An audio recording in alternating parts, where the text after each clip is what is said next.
नमस्ते दोस्तों, मैं अभिनव केमिस्ट्री पर आपका बहुत बहुत स्वागत है बच्चों। तो आज ये क्लास 10th का ये आंसर पेपर होगा और ये जो मॉडल पेपर है बच्चों 2024 का बहुत ही इंपॉर्टेंट मॉडल पेपर है। ये मैंने क्योंकि हम बच्चों जानते ही हो कि मैं पर्सनल केवल केमिस्ट्री के लिए ही अवेलेबल हूँ, तो ये मैंने केमिस्ट्री का आपके लिए देखिए ये जो खंड खा का है ये आपका कुछ इसमें वैकल्पिक क्वेश्चन है 8 से लेके आपको 13 तक के हैं और ये आपका इसमें 5 से लेके 7 तक का ये जो भी लिखने वाले क्वेश्चंस हैं। तो मैं इसको पूरा आपको विस्तार से बच्चों समझाने वाला हूं।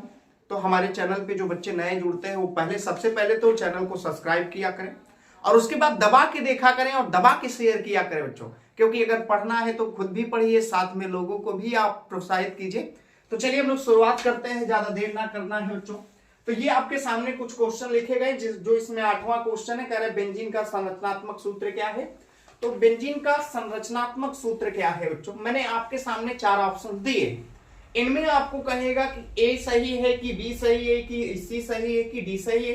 प्यारे बच्चों, आपको मैं बता दूं बेंजीन का संरचनात्मक सूत्र पहचानने का सबसे आसान तरीका यही है कि बेंजीन एक एरोमेटिक कंपाउंड है। अगर एरोमेटिक कंपाउंड होगा तो उनमें बेंजीन में कोने आपको 6 होंगे।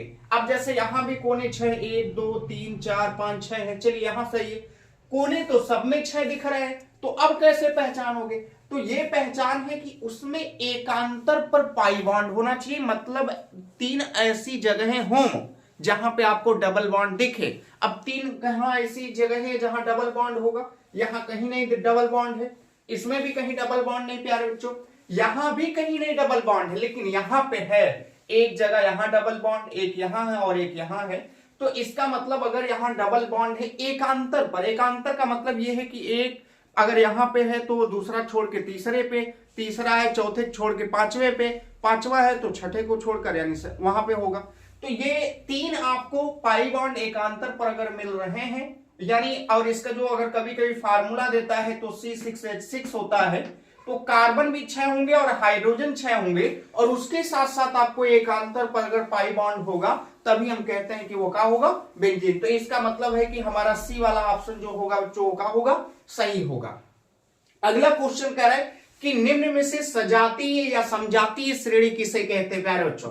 अब समजातीय और समजातीय श्रेणी का यही मतलब है कि एक ही समूह के होने चाहिए। अगर वो एक ही समूह के क्रमागत तरीके से लिखे गए हैं तो उसको हम लोग कहते हैं समजातीय श्रेणी होगी। अब जैसे देखिए ये का है CH4, ये एल्केन का है, C2H6 ये भी एल्केन का है, यानी ये दोनों तो है एल्केन के। अब ये क्रमागत है क्या, क्रमागत का मतलब एक के बाद 2 के बाद 3 ऐसे, तो एक कार्बन और यहां 2, इसका मतलब ये ऑप्शन आपका सही होगा, क्योंकि इन दोनों का जो डिफरेंस आएगा वो CH2 का आना चाहिए। मैं अभी एक और इसके पहले जो आंसर पेपर बताया उसमें आप जाके देखोगे, ये बहुत अच्छे से वहां समझाया हूं। तो ये मैंने कहा ये भी, क्योंकि 2 में से एक कार्बन निकालोगे तो एक कार्बन बचेगा, 6 में से 4 जाएगा तो 2 बचेगा। CH2 का अंतर है, CH2 का मतलब 14 अनुभार का अंतर है, तो इसका मतलब पहला भी ऑप्शन सही है। दूसरा यहां देखेंगे तो CH3 ये एल्कोहल है और यहां CH3 COOH ये कार्बोक्सिलिक एसिड है। ये नहीं, जब समूह अलग अलग हो जाएंगे तो हम नहीं कह सकते कि वो समजातीय श्रेणी के होंगे, क्योंकि दोनों का समूह एक एल्कोहल का और एक किसका है बच्चों, कार्बोक्सिलिक एसिड का है। ये नहीं है, ऑप्शन गलत है आपका। अगला ऑप्शन है ये C2H6 है और ये तो एल्केन का है, CH3OH ये एल्कोहल का, ये भी नहीं है क्योंकि एक एल्केन और एक एल्कोहल, ये भी आपका ऑप्शन का हो जाएगा गलत। यहां तीसरा देखते हैं, ये चौथा, तो CH3OH ये भी एल्कोहल का है और C2H5 आपका ये भी एल्कोहल का है। इसका मतलब है कि ये ऑप्शन भी आपका सही होगा और क्रमागत भी है, क्योंकि एक के बाद यहां 2 आ रहा है और दोनों का अंतर CH2 ही आएगा। इसका मतलब है कि हमारे हिसाब से पहला भी ऑप्शन सही आ रहा है। एक साथ कैसे 2 ऑप्शन सही हो सकते हैं, ये भी पहला भी सही और दूसरा। नीचे क्या कह रहा है कि उक्त के संदर्भ में सही विकल्प चुनिए। अच्छा ये दिया है बच्चा, तो यहां पे पहला दूसरा ऑप्शन गलत है। यहां देखिए यहां दिया पहला और चौथा, ये ऑप्शन आपका बिल्कुल सही है बच्चों। 2 इसमें ऐसे विकल्प आपके हैं जो एक ही श्रेणी के हैं, एक जैसे एल्केन का जिसको आईपीएसी नाम मेथेन और इसका आईपीएसी नाम एथेन। इसको हम बोलेंगे देखिए मेथेनॉल और इसको हम लोग बोलते हैं एथेनॉल, जो कि ये का है आईपीएसी एक ही समूह का है। तो ये मतलब आपके दोनों ऑप्शन का है सही है बच्चों। तीसरा क्वेश्चन मैं लिख नहीं रहा हूं क्योंकि वो छोटे छोटे क्वेश्चन है बच्चों। तीसरा क्वेश्चन कह रहे कि पृथ्वी की भू परपटी, टाइम ज्यादा नहीं लगेगा ना बच्चा आपका, भू परपटी की, ये पृथ्वी की भू परपटी में प्राकृतिक रूप से पाए जाने वाले तत्व या यौगिकों को कहते हैं खनिज कहते हैं बच्चों। याद रखना कि पृथ्वी की भू परपटी में प्राकृतिक रूप से पाए जाने वाले तत्व या यौगिक को हम लोग क्या कहते हैं, खनिज कहते हैं। ये क्वेश्चन 10वें का सी होगा। ये आप बच्चा आप देखिए गूगल से भी आप, क्योंकि ये बच्चे हमारे यहाँ कमेंट कर रहे थे सर इसको करवा दीजिए, तो मैंने निकाल लिया। या आप गूगल से भी अगर आप करेंगे तो वहां आपको ये 2024 की मॉडल पेपर के रूप में आपके सामने आएगा। तो 10वां क्वेश्चन है बहुविकल्पी का, जिसका आंसर अगर हम लिखते हैं तो इसको हम लोग क्या पढ़ेंगे, खनिज पढ़ते हैं। ये है कि हमारी पृथ्वी में धातु और यौगिक के रूप में पाया जाने वाला। अगला कह रहा है 11 नंबर जो क्वेश्चन है बच्चों, इसमें पूछ रहा है कि दांतों का क्षय कब प्रारंभ होता है। दांतों का क्षय मतलब ये कि हम भोजन करते हैं तो भोजन करने के बाद हमारे पीएच वैल्यू में कमी आती है, अर्थात हमारी अम्लीयता बढ़ती है। तो इसका मतलब ये है कि इसमें कब हमारे दांतों का क्षय होना प्रारंभ होता है। ये बहुत अच्छा क्वेश्चन है। तो पहला ऑप्शन दिया है कि मुंह का पीएच मान 5.5 से अधिक होने पर, नहीं बच्चों, 5.5 से अधिक होने पर पीएच वैल्यू बढ़ रही है और बढ़ने पर वो क्षारीयता की तरफ जा रहा है और आपके दांतों पर नहीं प्रभाव पड़ने वाला वहां से। बी वाला ऑप्शन है कि मुंह का पीएच मान 5.5 से कम, यही ऑप्शन सही है, यानी बी वाला, यानी 11 नंबर का जो बी है, यहाँ तो आपका सी, ये खनिज सी वाला है, तो यहाँ बी नंबर यानी जो बी वाला ऑप्शन है आपका, यानी मुंह का पीएच मान 5.5 से अगर कम है तो समझ जाइएगा कि आपके दांतों का क्षय होना धीरे धीरे क्या हो जाएगा, शुरू हो जाएगा। ये होता है ऑप्शन नंबर, ये आपका है बच्चा बी वाला, जो कि 11 नंबर क्वेश्चन का। क्वेश्चन नंबर 12 है, ये कूटलेखन की तरह दे दिया लेकिन है आसान, देख लीजिएगा आप आंसर पेपर में। कह रहे कि 12 नंबर दिया है, 12 नंबर में कह रहे कि अभिकथन है, क्या है अभिकथन। फर्स्ट में जिंक सल्फ्यूरिक अम्ल के साथ अभिक्रिया कर जिंक सल्फेट तथा हाइड्रोजन गैस बनाता है, यह एक विस्थापन अभिक्रिया। बिल्कुल सही है बच्चों कि जिंक, जैसे अब देखिए यहाँ पे अगर हम जिंक का सल्फ्यूरिक एसिड से, ये जिंक हो गया, अब जैसे ही सल्फ्यूरिक एसिड से रिएक्शन कराएंगे सक्रियता श्रेणी में जिंक हाइड्रोजन से बहुत ऊपर है, जिंक क्या करेगा, रिप्लेस करेगा किसको, हाइड्रोजन गैस को। तो ये एक विस्थापन प्रतिस्थापन अभिक्रिया हुई, तो यहाँ पे जिंक सल्फेट बन जाता है और यहाँ हाइड्रोजन गैस रिप्लेस हो रही है। तो ये तो ऑप्शन सही है, यानी ये कथन जो है, ये अभिकथन जो है, ये भी आपका सही है कि जैसे ही जिंक सल्फ्यूरिक एसिड से रिएक्ट करेगा बच्चों, यहाँ जिंक सल्फेट बनाएगा और हाइड्रोजन गैस कहाँ निकल जाएगी, बाहर। उसी में आगे कह रहे तर्क, तर्क में कह रहे कि दूसरा है, तर्क में दूसरा कह रहे जिंक ऑक्सीजन के साथ अपक्रिया कर जिंक सल्फाइड। बिल्कुल बच्चों, अगर जिंक ऑक्सीजन के संपर्क में आएगा तो ये क्या बनाएगा, जिंक ऑक्साइड बनाएगा।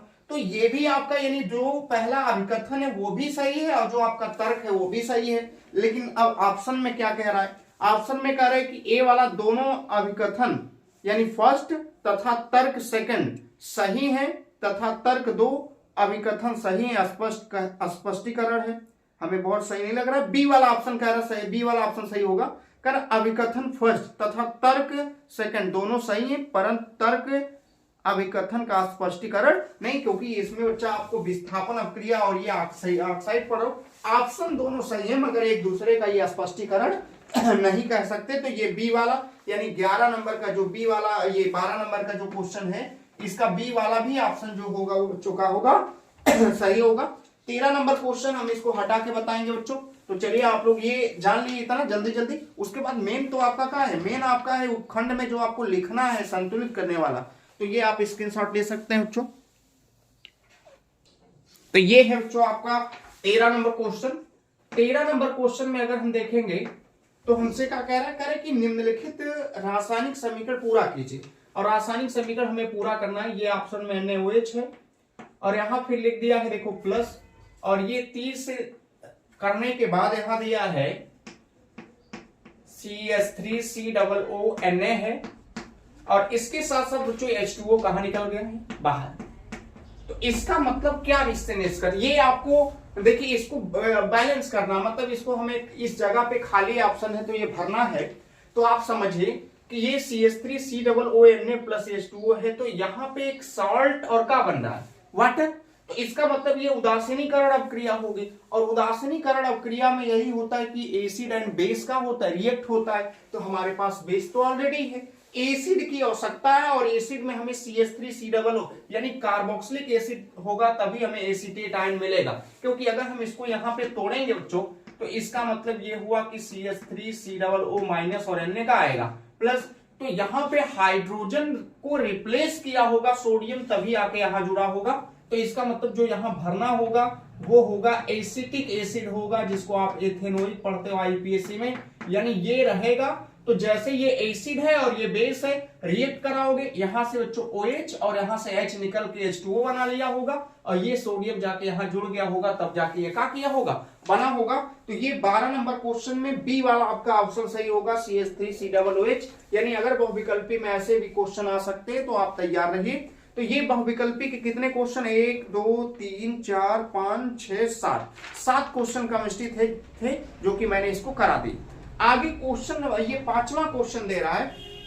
5वां क्वेश्चन थोड़ा अजीब है बच्चों, तो इसको हटा के 5वें क्वेश्चन को हम शुरू करते हैं पूरा लिख के। तो ये है बच्चों 5वां क्वेश्चन। अब 5वें क्वेश्चन में दिया हिंदी में है, क्या कह रहा है, कह रहे निम्नलिखित अभिक्रिया के लिए संतुलित रासायनिक समीकरण लिखना है। पहला क्वेश्चन है इसमें, कह रहे कि तनु सल्फ्यूरिक अम्ल, ध्यान से सुनिएगा, क्वेश्चन नहीं लिख रहे हैं सीधे, मैं उसको क्या करेंगे, रिएक्शन लिखेंगे बच्चों। तो तनु सल्फ्यूरिक अम्ल दानेदार जिंक के साथ अभिक्रिया करता है, मतलब तनु सल्फ्यूरिक अम्ल है, ये देखिए।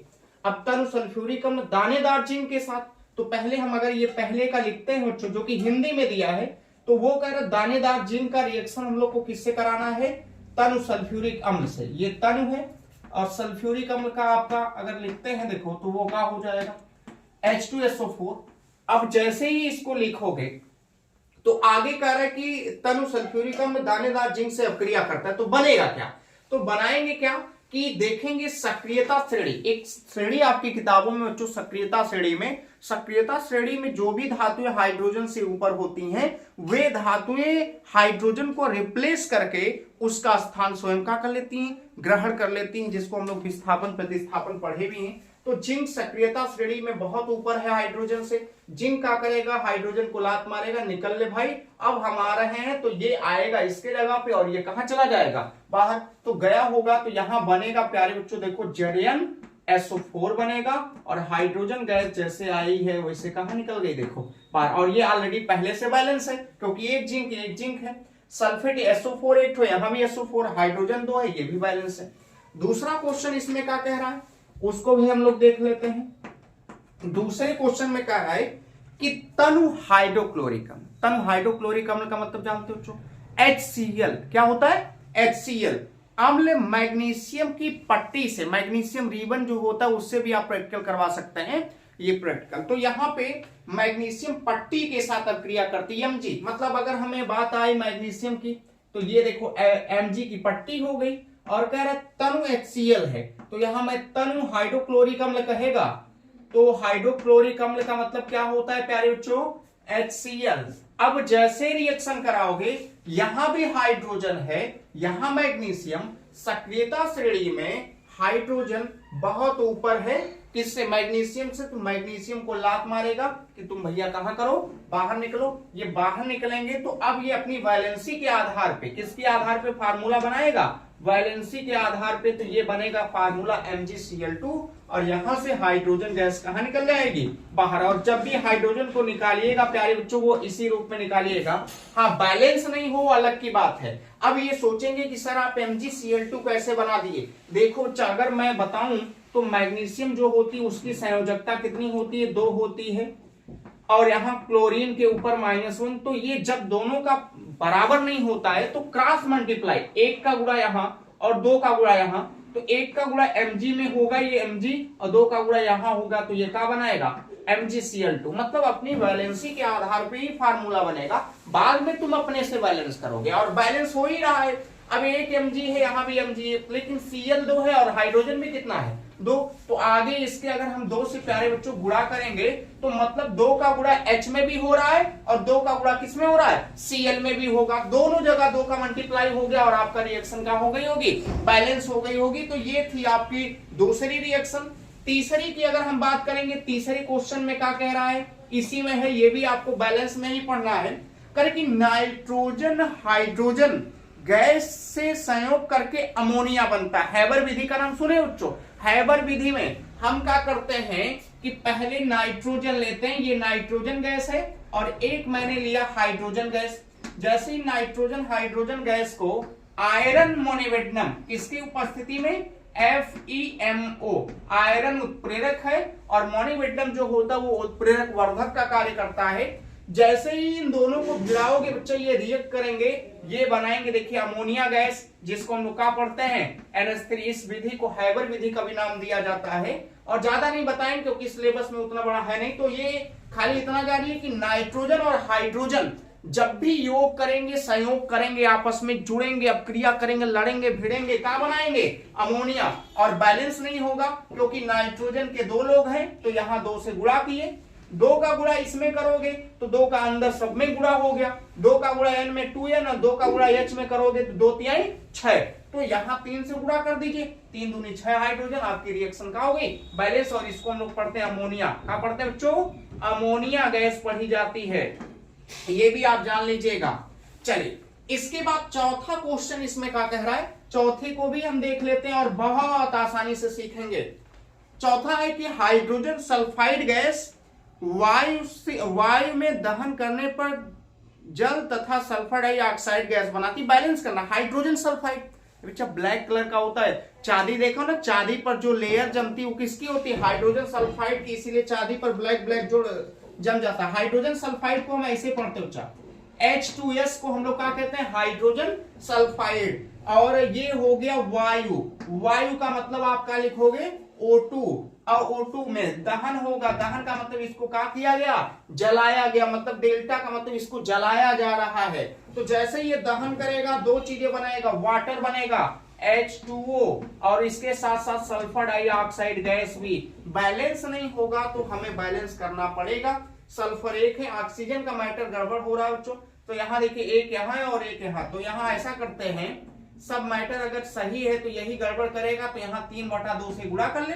क्यों, 2 ऑक्सीजन यहाँ है, एक यहाँ 3, यहाँ 2 पहले से था, मैंने कहा 3/2 से गुणा कर लिए, तो 2 से कैंसिल हो जाएगा, बचेगा कितना, 3। तो ये है बच्चों रिएक्शन आपको कह रहा था जो 5वां। तो बहुत आसान है बच्चों, आप जुड़िए तो आप केवल एक बार हमारे साथ देखिए ना, ये सब आपको अच्छे से आ जाए तो आप कहिएगा, एक से एक क्वेश्चन आपको हम बताएंगे बच्चों।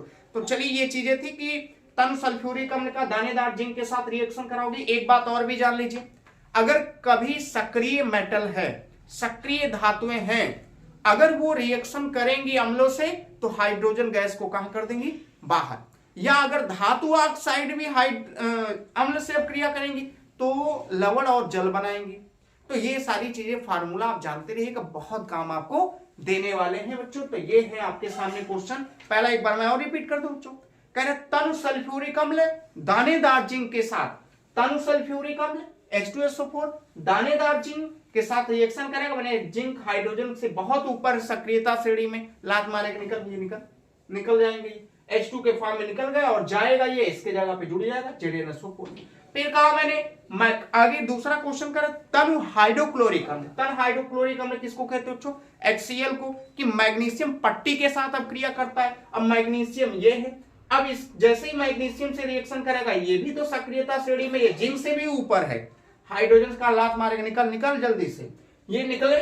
लेकिन जब ये फार्मूला बनाएगा ना तो अपनी वैलेंसी के आधार पे, क्यों, मैग्नीशियम की 2 होती है, क्लोरीन के ऊपर -1 मैंने लिखा, क्रॉस मल्टीप्लाई होगा तो ऐसा फार्मूला बनेगा बच्चों। तो ये मैंने कहा, फिर वो बैलेंस भी करना है, तो मैंने कहा Mg तो बराबर है 2 Cl यहाँ है, 2 हाइड्रोजन यहाँ है, तो इसके आगे 2 से गुणा करोगे तो 2 H और 2 Cl भी हो जाएगा। तीसरा क्वेश्चन कह रहा है कि नाइट्रोजन और हाइड्रोजन जब संयोग करते हैं तो अमोनिया बनती है। ये है नाइट्रोजन, ये है हाइड्रोजन। जब ये आयरन मोनिवेटनम की प्रेजेंस में अगर ये रिएक्ट करेंगे तो रिएक्ट करने के बाद यहां से अमोनिया गैस बनाते हैं NH3, जिसको पढ़ते हैं बच्चों। बैलेंस नहीं था, मैंने कहा यहाँ 2 नाइट्रोजन थे, जब 2 का मल्टीप्लाई करोगे तो 2N और 2 3 6 हाइड्रोजन, फिर मैंने कहा 3 से गुणा, इसीलिए 1:3। ये जो संयोग होता है वो 1:, किसमें होता है, 3 के रूप में जब संयोग करते हैं तो अमोनिया गैस ही बनती है प्यारे बच्चों। अगला क्वेश्चन कह रहे हैं वो कि हाइड्रोजन सल्फाइड गैस का वायु में दहन होने पर जल एवं सल्फर डाइऑक्साइड, मतलब वो हाइड्रोजन सल्फाइड जो चांदी होती है आपको, चांदी के ऊपर देखिए कालिका जो लग जाती है वो किसकी होती है, हाइड्रोजन सल्फाइड। यही तो खतरनाक है। तो जैसे ही इसके ये आएगा संपर्क में किसके, ऑक्सीजन के, तो ये बना लेते हैं देखो वाटर, और क्या बन जाता है, सल्फर डाइऑक्साइड गैस बनती है। बैलेंस नहीं हो रहा था, मैंने कहा यहाँ एक ऑक्सीजन, यहाँ है दो, यहाँ है तीन हो गया, और यहाँ दो ही ऑक्सीजन था, हाइड्रोजन दो था, यहाँ भी दो है, सल्फर एक है, यहाँ भी एक है, तो हाइड्रोजन का मैटर, ये ऑक्सीजन का मैटर गड़बड़ कर रहा था। तो मैंने कहा 3/2 से गुणा कर लो, 2 से कैंसिल, 3 हो जाएंगे, आपका काम बन जाएगा। अब क्वेश्चन नंबर 6वें पे आएंगे, और ये मैं लिखूंगा नहीं बच्चों, आपको मैं केवल और केवल समझाऊंगा, तो ज्यादा आप वो नहीं होना है। 6वां क्वेश्चन ध्यान से सुनिएगा, क्या कह रहा है, करे कि निम्नलिखित का कारण बताइए। पहला क्वेश्चन ध्यान सुनिएगा, निम्नलिखित का कारण बताइए। पहला क्वेश्चन थियरी आप किताब से भी लिख सकते हो, नहीं तो मैं ओरल में ऐसे बोल दे रहा हूं, आप लिख लीजिएगा, आराम आराम से बोलेंगे। पहला करे, प्लेटिनम सोना एवं चांदी का उपयोग आभूषण के रूप में क्यों किया जाता है। क्या कह रहा है, प्लेटिनम सोना चांदी का उपयोग आभूषण में क्यों किया जाता है। पहली बात तो सुनिएगा, पहले ये जो कह रहे हैं, इनके कहने का तात्पर्य यही है कि ये आभूषण में क्यों, क्योंकि इनके अंदर जानते हो बच्चों, जो ये धातुएं होती हैं, इनके अंदर तन्यता का गुण पाया जाता है। किसका गुण, तन्यता का। जब पीटोगे तो ये फैलती बहुत ज्यादा। अब हथौड़े जानते हो ना, अभी सोने को ऐसे पीटोगे, खींच तो जानते हो ना बच्चा, 10 ग्राम में 2-3 किलोमीटर तार आप खींच सकते हो। तो सोना चांदी प्लेटिनम इसलिए आभूषण में यूज की जाती है क्योंकि इनके अंदर तन्यता का गुण बहुत अधिक पाया जाता है, पहली बात। दूसरी बात, ये आघात वर्धनीय होती हैं। ये क्या होती हैं, आघात वर्धनी, मतलब इस पे आघात करने पर ये फैल भी सकती हैं।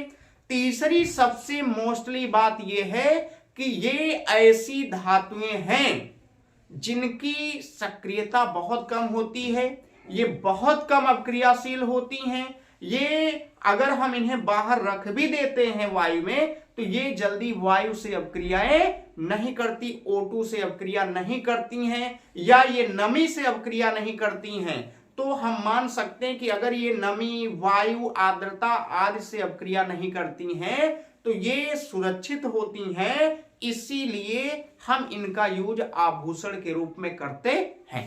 समझे बच्चे, एक बार फिर से सुनिए, सुनना चाहिए।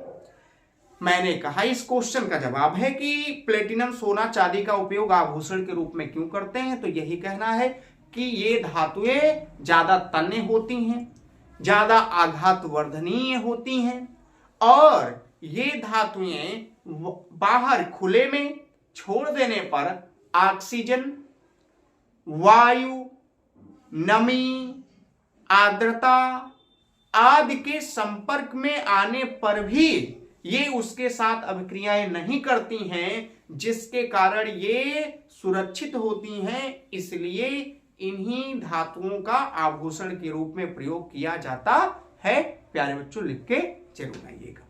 अगला क्वेश्चन कह रहा है कि निष्कर्षण प्रक्रम में कार्बोनेट एवं सल्फाइड अयस्क को सल्फाइड में परिवर्तित किया जाता है। बहुत अच्छा क्वेश्चन है बच्चों, छठा है ये, आप देख लीजिएगा, आपको मिल जाएगा बच्चों। ये देखिए आपके सामने क्वेश्चन अगर दिख रहा होगा तो मैं कर भी दे रहा हूं, ये क्वेश्चन आप देख सकते हैं।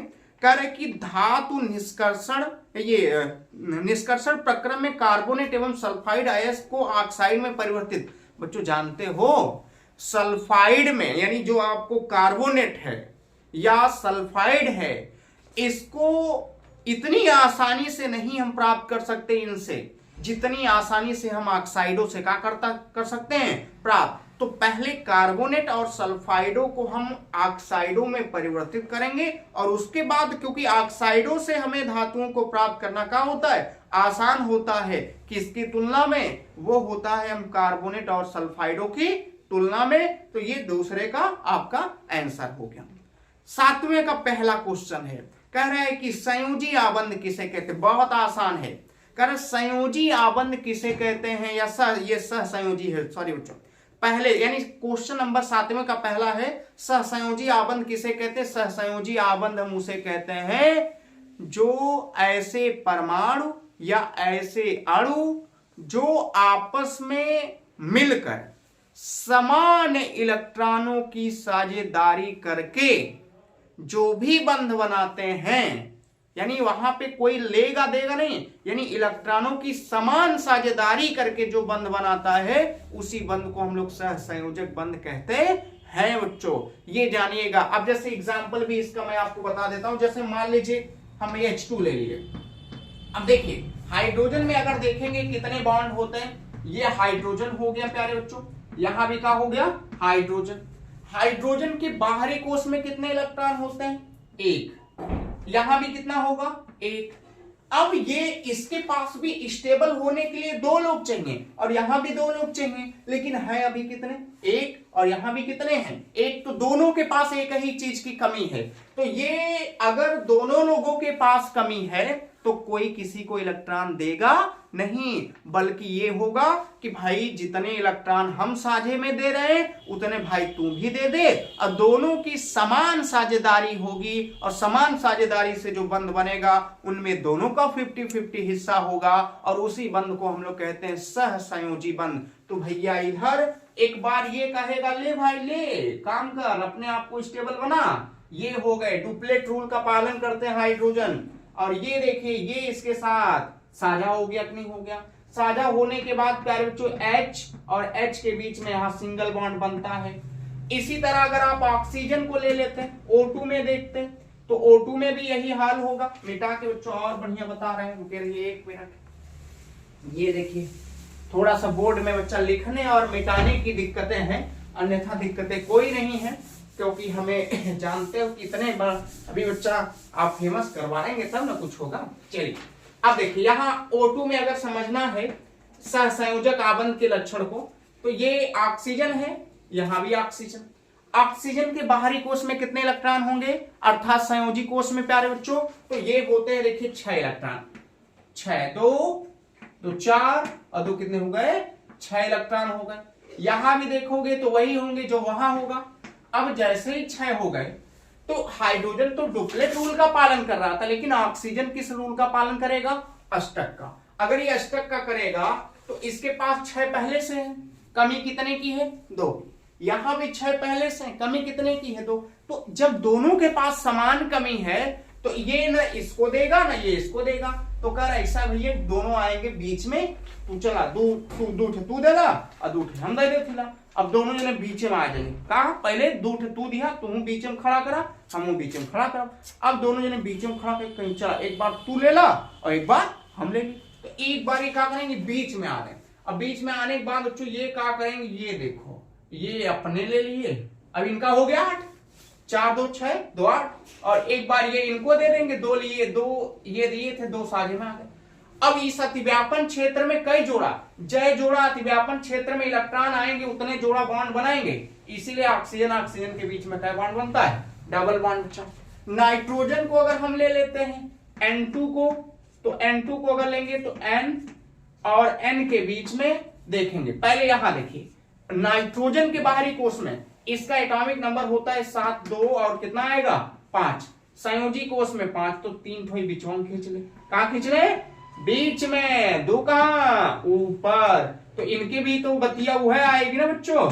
ये देखिए अब इनके पास 5 है, 3 की कमी, यहां भी 5 है, 3 की कमी, अक्का कमी दोनों के पास। तो ये क्या करेगा, एक बार कहेगा भैया तुम ले लो 3, चलो मान जाते हैं, और एक बार ये 3 तुम ले लो।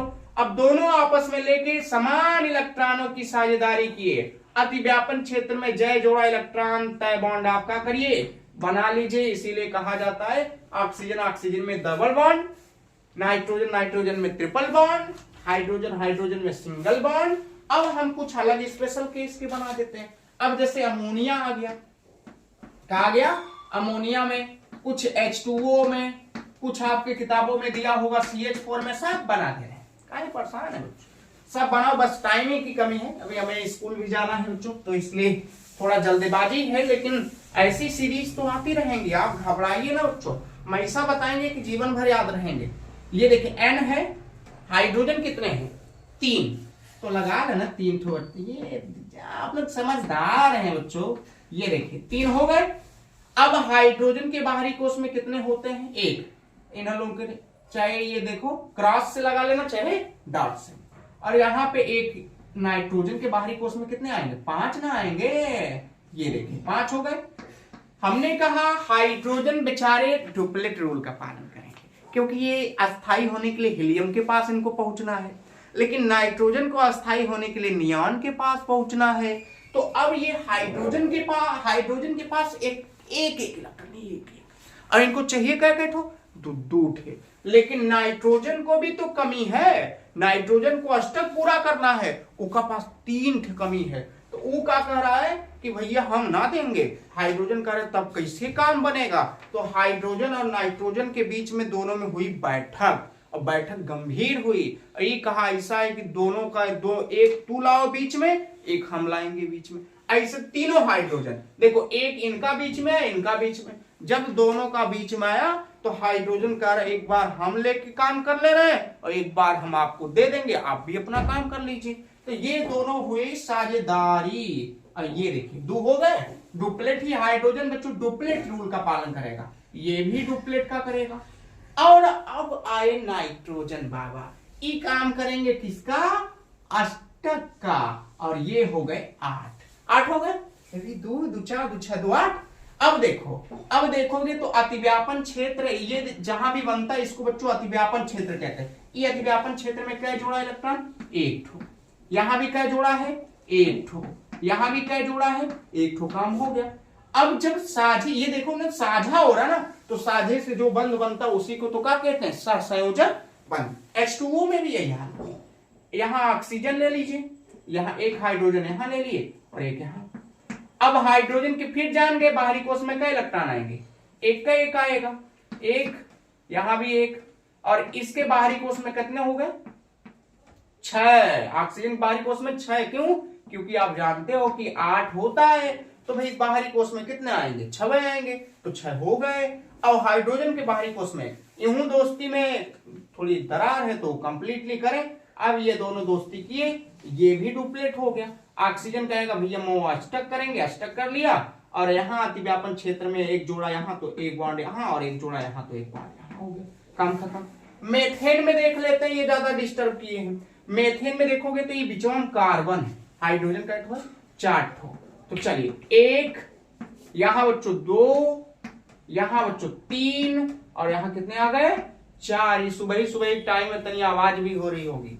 अब देखिए 1, यहाँ भी 1, यहाँ भी 1, और यहाँ भी 1। कार्बन के बाहरी कोश में कितने भैया, 6 होता है उसका परमाणु क्रमांक। तो जो इलेक्ट्रॉनिक विन्यास करोगे तो क्या होगा, के वाले में 2 ठो, के के बाद एल में कई ठो, 4 ठो, कई ठो, 4 ठो। तो ये हो गए 4, 1 2 3 और 4। अब ये बीचे में आ गए। हाइड्रोजन का एक बार हम आप साझा करेंगे और एक बार हम आपको दे देंगे, आप कर लीजिएगा। ये देखो ये डुप्लेट कर लिया, हो गए, हाँ हो गए। अब कार्बन कहेगा हमको 8 ठो चाहिए, हम 8 ठो ले लेंगे भैया, 8 ठो ले लिया। कार्बन के चारों तरफ एक जोड़ा इलेक्ट्रॉन है, इसलिए इसका स्ट्रक्चर ऐसे। और यहाँ सब जितने भी बंध बने हैं सब साझेदारी से बन रहे हैं, इसलिए हम इसे कह सकते हैं कि ये क्या होगा बच्चों, सहसंयोजी। क्या होगा, सर। अब कह रहे हैं कि सहसंयोजी आबंध के 2 लक्षण। पहली बात यह जान लीजिएगा, का आपको ऐसा इनमें लग रही है कि जो इलेक्ट्रॉन देने वाली हैं दे नहीं रही है, साझा हो रहा है। क्या हो रहा है, साझा। तो पहला लक्षण यही है कि दोनों ऐसे दोनों अधातुएं होनी चाहिए। दोनों क्या होनी चाहिए, अधातुएं होनी चाहिए, ताकि वो आपस में क्या कर सके, साझा। मतलब इलेक्ट्रॉनों की एक देने लेने वाला ना हो, साझा करने वाला। तो पहली बात ये कि ये जो सहसंयोजक आबंध होता है ये अधातु और अधातु के बीच में बनता है। किसके, अधातु और अधातु के बीच में बनता है। एक और कह रहे हैं, और कौन, दोनों की ऋणात्मकताओं में क्या होना चाहिए, अंतर होना चाहिए, डिफरेंस होना चाहिए, ताकि जुड़ सके। तो दोनों के बीच में ऋणात्मकताओं का अंतर है तो वो भी जुड़ जाएंगे बच्चों। ये आप लक्षण क्या कर सकते हैं, लिख सकते हैं।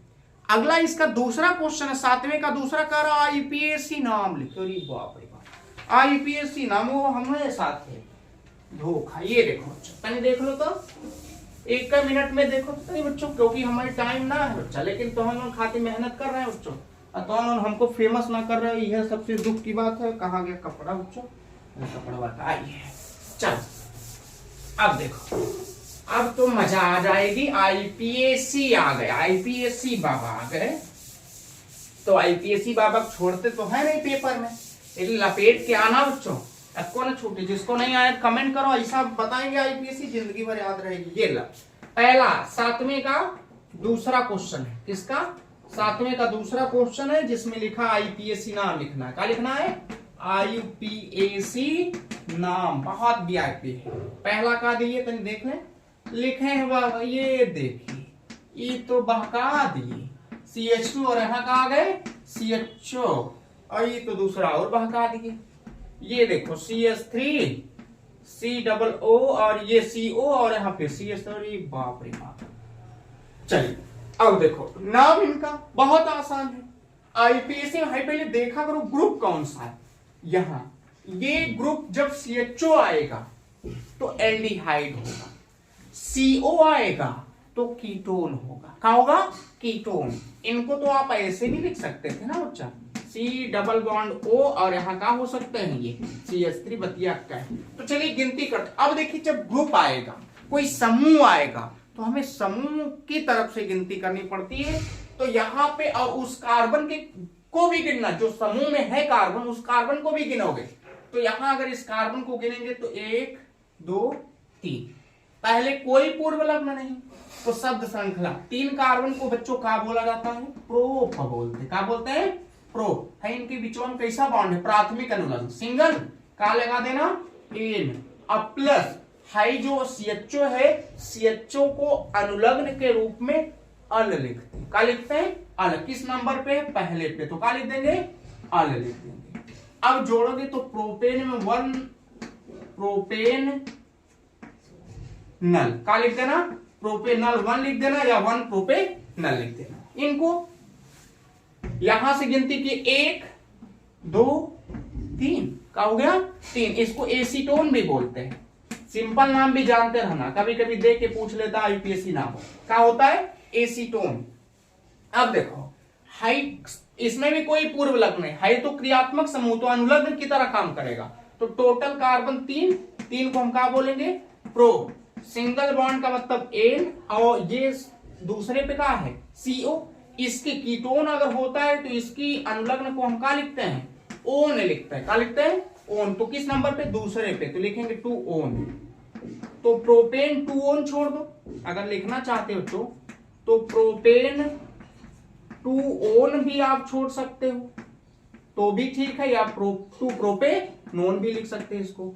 2 प्रोपे नोन भी आपका आंसर हो सकता है। तो ये आप आईपीएससी दोनों का जान सकते हैं। तीसरा ऑप्शन क्या है?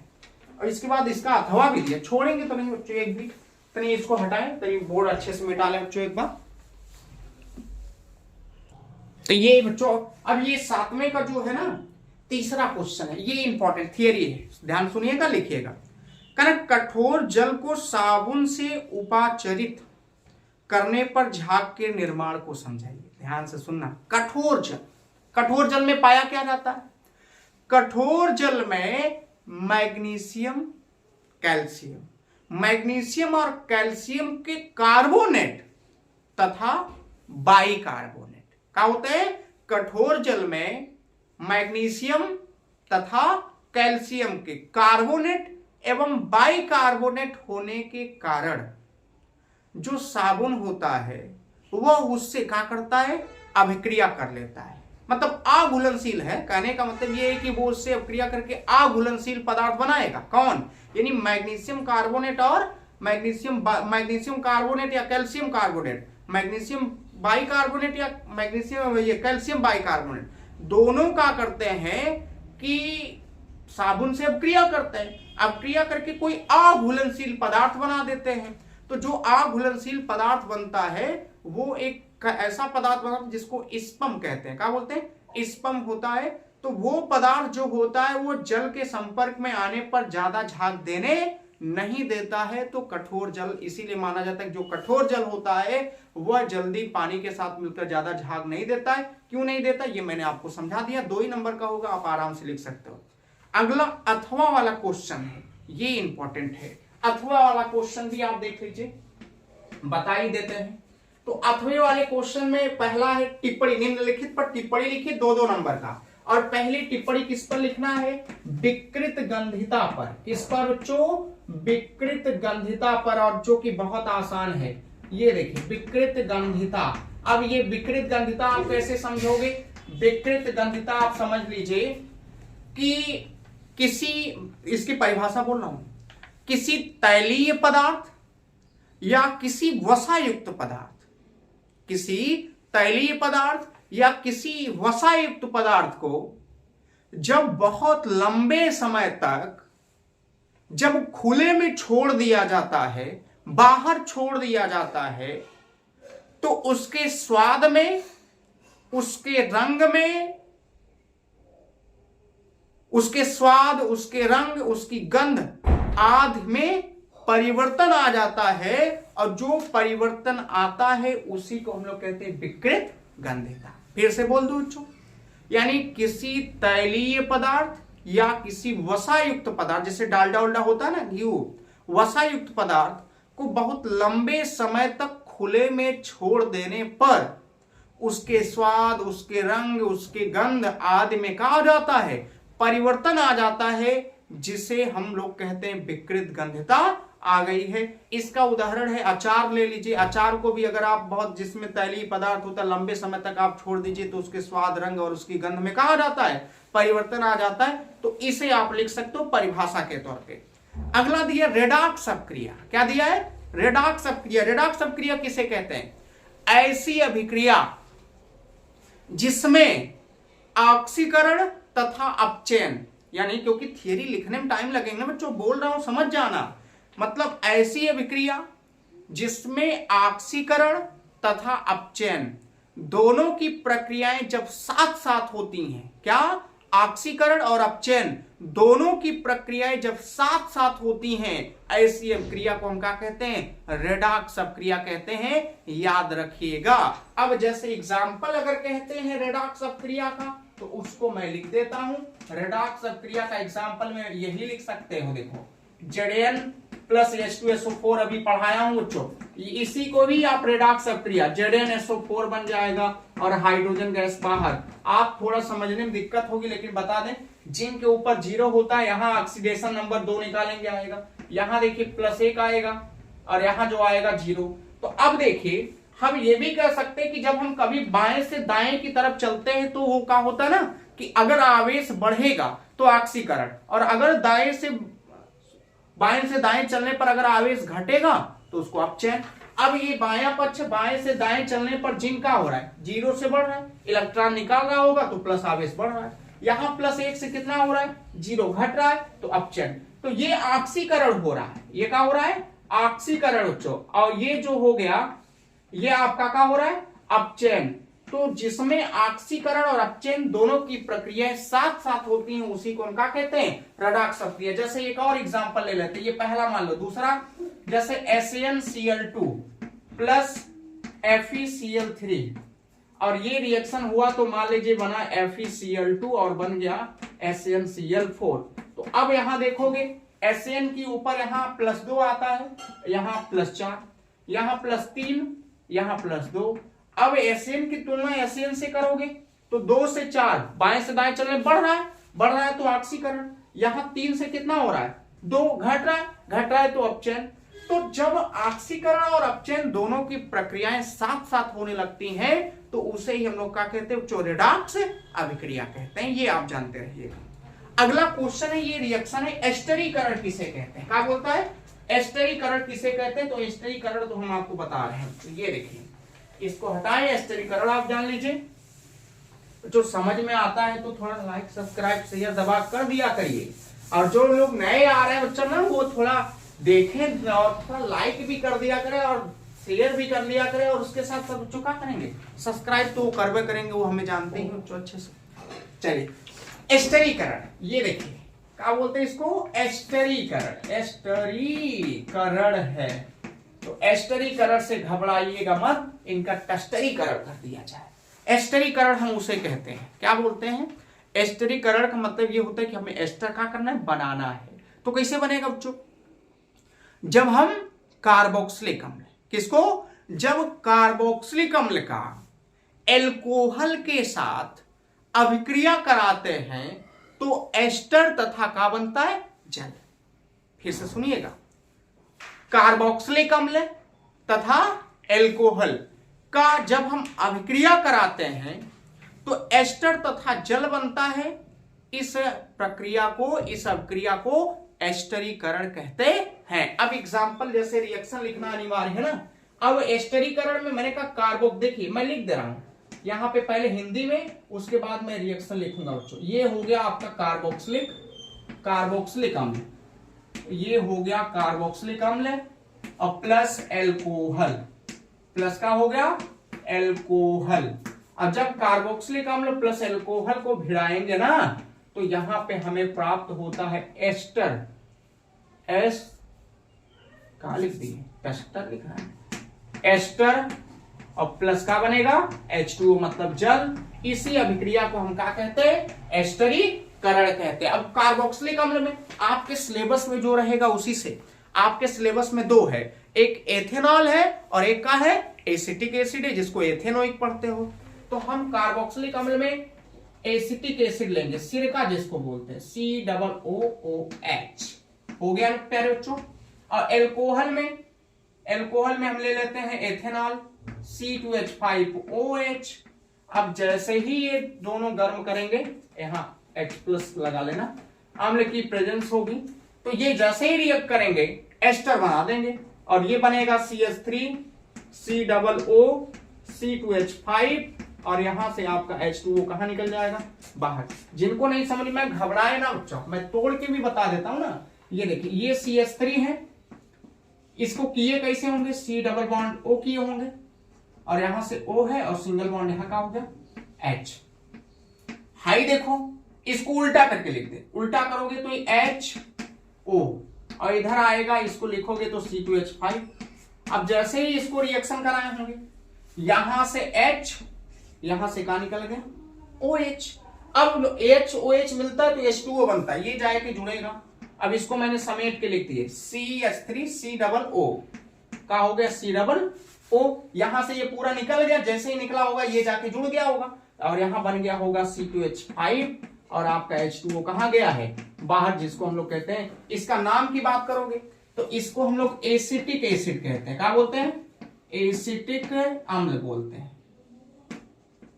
या इसका आईपीएसी नाम, तो आईपीएसी नाम ज्यादा जरूरी आपके लिए है, तो ये है एथेनोइक। चाहे आप सिंपल नाम है एसिटिक अम्ल या एथेनोइक, इसका सिंपल नाम है बच्चों एथिल एल्कोहल, एथिल एल्कोहल।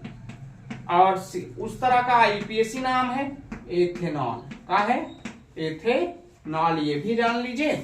और इसको हम लोग पढ़ते हैं, देखिए एथिल एथेनोइड, क्या कहा, यहाँ C2H5 को हम लोग इसको नाम देंगे एथिल का, और इसको 2 कार्बन है तो इसको हम लोग पढ़ते हैं एथेनोएट, क्योंकि एस्टर में जो अनुलग्न होता है वो OH जुड़ता है, तो एथेनोएट हो जाएगा इसका आईपीएसी नाम। और हमें आशा है कि इसके साथ ही आपका पूरा अनसाल पेपर का हो गया खत्म। ये मॉडल पेपर आप गूगल पर सर्च मारेंगे तो वहां आपको सबसे पहले यही मॉडल पेपर आपको देखने के लिए बच्चों मिलेगा, जो कि बच्चों का बहुत कमेंट आ रहे थे, सर करवा दीजिए, और मैंने करवा ही दिया। तो आज के लिए बस इतना ही, लेकिन जो भी बच्चे नए जुड़े होंगे वो चैनल को सब्सक्राइब करेंगे, क्योंकि आगे जो वीडियो आने वाली हैं वो केमिस्ट्री के साथ मैं कुछ फिजिक्स का भी आपको न्यूमेरिकल केवल करवाऊंगा, लेकिन फिलहाल अभी केमिस्ट्री है तो मैं केमिस्ट्री का पर्सनल हूं, तो इसलिए आप जानते रहिए कि इसके बारे में तो हम आपको पूरा पोस्टमार्टम कर देंगे, लेकिन और जो चीजें हैं उसके बारे में भी आपको हम बताएंगे, कैसे आपको पढ़ना लिखना है इसके बारे में भी एग्जाम में जानकारियां देंगे। तो आप हमारे साथ जुड़िए, ज्यादा लोगों तक जुड़िए, यही आपसे अपेक्षा है, इच्छा है बच्चों। धन्यवाद।